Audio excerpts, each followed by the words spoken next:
Sophie sat on the seat in Madison Square, New York, and looked up at the sky. A dead leaf fell onto his arm. Winter was coming, and Sophie knew that he must make his plans. He moved unhappily on his seat. He wanted 3 months in a nice warm prison, with food and good friends. This was how he usually spent his winters. And now it was time, because at night, on his seat in the square 3 newspapers did not keep out the cold. So Sophie decided to go to prison and at once began to try his first plan. It was usually easy. He ate dinner in an expensive restaurant. Then he told them he had no money and they called the policeman nice and easy with no trouble. So Sophie left his seat and walked slowly along the street. Soon he came to a bright restaurant on Broadway. This was all right, he just had to get to a table in the restaurant and sit down. That was all because when he sat down, people could only see his coat and his shirt, which were not very old. Nobody could see his trousers. He thought about the meal.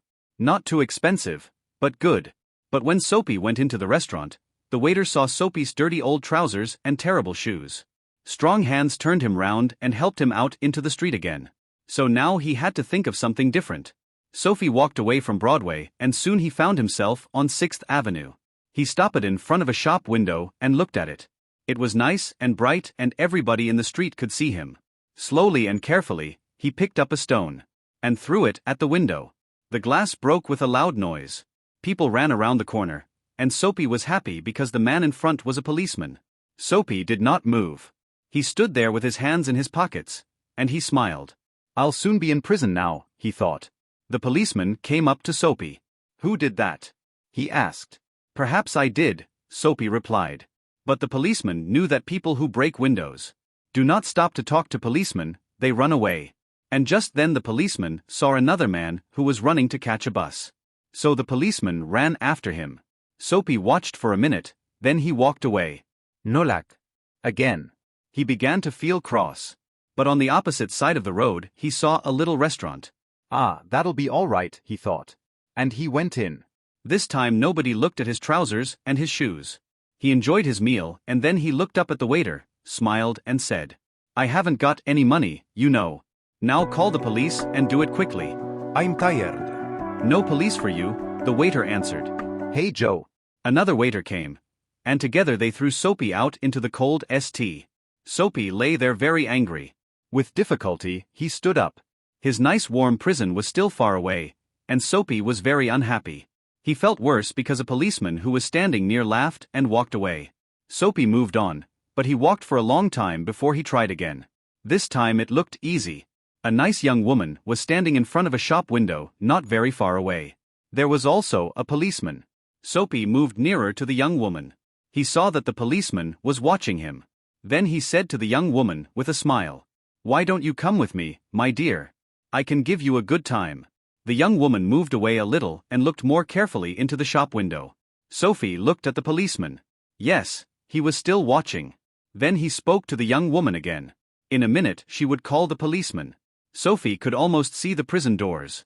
Suddenly, the young woman took hold of his arm. Okay, she said happily, if you buy me a drink, let's go before that policeman sees us. And poor Sophie walked away with the young woman, who still held on to his arm. He was very unhappy. At the next corner, he ran away from the woman. Suddenly, he was afraid. I'm never going to get to prison, he thought. Slowly, he walked on and came to a street with a lot of theaters. There were a lot of people there. Rich people in their best clothes. Sophie had to do something to get to prison. He did not want to spend another night on his seat in Madison Square. What could he do? Then he saw a policeman near him, so he began to sing and shout and make a lot of noise. This time they must send him to prison. But the policeman turned his back to Sophie and said to a man who was standing near, he's had too much to drink, but he's not dangerous. We'll leave him alone tonight. What was the matter with the police? Sophie was really unhappy now, but he stopped making a noise. How could he get to prison? The wind was cold and he pulled his thin coat around him. But just then, inside a shop, he saw a man with an expensive umbrella. The man put his umbrella down near the door and took out a cigarette. Sophie went into the shop, picked up the umbrella, and slowly he began to walk away. The man came quickly after him. That's my umbrella, he said. Oh, is it? Sophie replied. Then why don't you call a policeman? I took it and you say it's your umbrella. Go on then, call a policeman. Look, there's one on the corner. The umbrella man looked unhappy. Well, perhaps I've made a mistake.